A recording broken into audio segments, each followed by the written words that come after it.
Affaire Pierre Palmade, qu'a révélé l'autopsie du bébé Mila?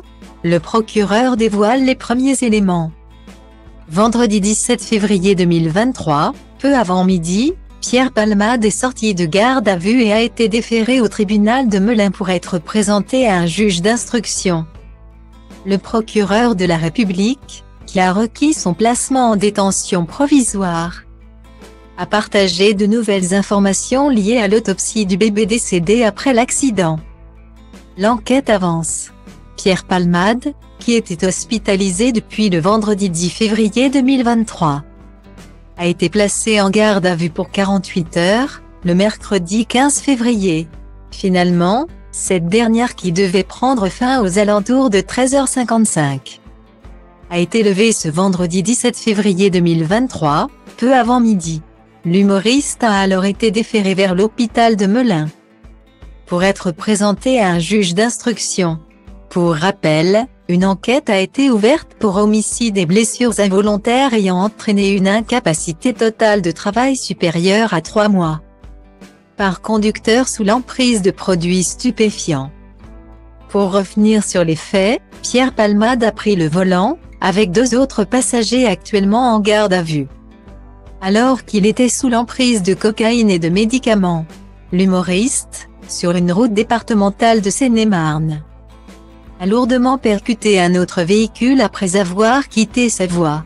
Un terrible accident qui aura causé de graves blessures à 3 passagers, un homme de 38 ans et son fils de 6 ans, toujours dans un état grave, qui est sorti du coma le jeudi 16 février. Une femme, la belle-sœur du conducteur, enceinte de 6 mois et demi, a également été victime de cet accident. Malheureusement, le bébé n'a pas survécu. Ce vendredi 17 février, le procureur de la République du tribunal judiciaire de Melun a requis le placement de Pierre Palmade en détention provisoire et partagé un communiqué.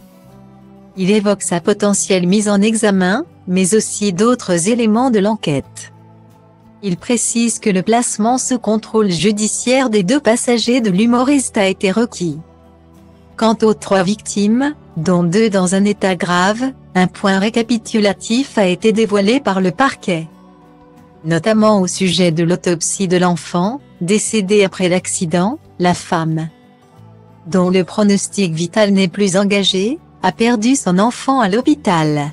L'autopsie réalisée n'a pas permis d'établir si cet enfant était né vivant. Une expertise complémentaire a été ordonnée sur ce point, est-il précisé. L'instruction a été ouverte pour homicide involontaire afin de déterminer si l'enfant était mort avant l'accouchement ou s'il a vécu quelques secondes avant son décès. Un second communiqué de presse devrait être diffusé ce vendredi 17 février. Pour vous informer des décisions qui seront rendues. Les investigations se poursuivent désormais sous la direction du juge d'instruction, a indiqué Jean-Michel Bourlet. Affaire à suivre.